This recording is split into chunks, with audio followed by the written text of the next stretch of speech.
Magandang buhay mga kananay, nandito na naman po ulit ang iyong sosyalirang ina.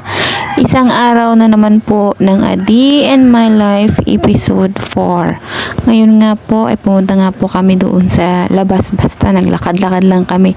Tsaka dumaan kami sa pagupitan para pagupitan ko yung anak ko kasi ang haba na ng buhok.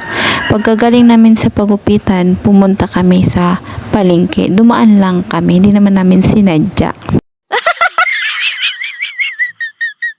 Dumaan nga muna kami saglit dito sa bilihan ng palamig at nauuhaw na daw itong kasama ko. Disclaimer lang po sa mga perfect na nanay, hindi po yan araw-araw umiinom ng mga palamig, juice o mga kung ano-ano pa. May mga panahon lang talaga na syempre nagkikrave tayo. Kaya pagbigyan na natin, minsan lang naman yan. At dito lang kayo makakakita sa amin ng magnanay na namamasyal sa loob ng palengke. Diyos ko, wala na talaga akong maisip at masasabi. Napakalayas kasi.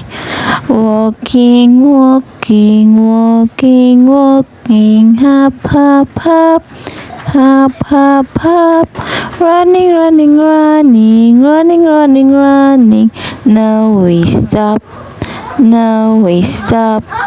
Tiptoe, tiptoe, tiptoe, tiptoe, skip, skip, skip, skip, skip, skip, jumping, jumping, jumping, jumping, jumping, jumping.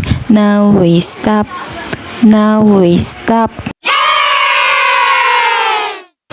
At dito nga nakasilip ako ng mga trip kong lutuin ngayong araw.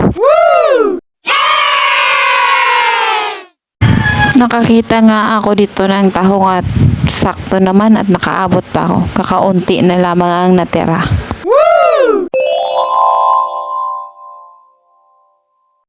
O siya, nakapili na ba kayo ng isda na gusto nyong lutuin mamaya? Dito nga pala sa amin, may masabi lang. Kung medyo mahigpit ang sinturon mo, marami pala ditong isda na nakalagay sa plato at 50 pesos lang po bawat isang plato. Napakamura, sariwa pa. At ito na nga, pauwi na nga kami. Nabili ko na yung tahong ni Carla.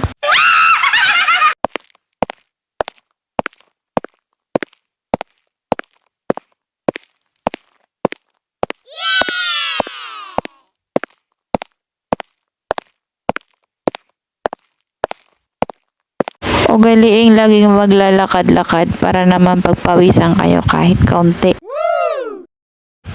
Nakalabas na nga tayo nito sa talipapa at malapit na ito sa amin.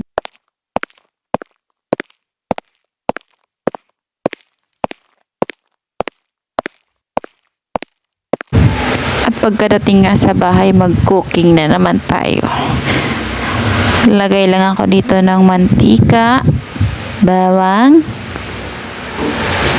hinalo-halo, sunog na hoy, sibuyas,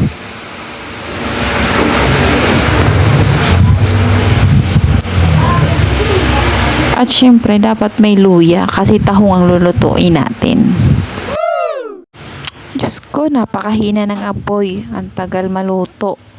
Sige lang, kakahalo-halo. Mikos-mikos mo na yan, friend. Tapos ilagay mo na yung tahong. Ayan na, nailagay na pala yung tahong. Tapos hinalo-halo na naman. Mamaya, yung shell niyan, wala nang laman, nagkandalaglag na. Halo-haloin. Tapos tinakpan. Tapos binuksan ulit. Nilagyan ng paminta. Tapos may Sprite. Wow, sana all. Tapos pinapakuluan pa ng konti kasi hilaw pa yung tahong niya. Nilagyan ng asin. Tapos hinalo-halo naman para yung alat hindi lang nasa taas pati sa ilalim. Kalipas ang ilang minuto, luto na po yan. At ito na nga, ang ganda ng panahon kahit na may bagyo. Signal number 1 na po ang Metro Manila. Pero napakaaliwalas pa rin ang panahon. Mainit pa rin dito sa amin.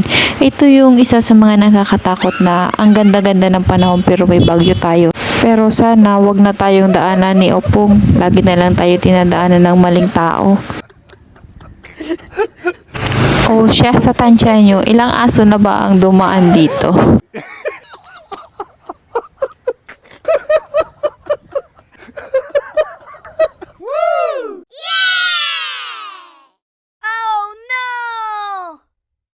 Makalipas nga ang ilang minuto ng pagbibilang ko ng mga taong dumadaan dito, tinignan ko muna yung mga halaman ko.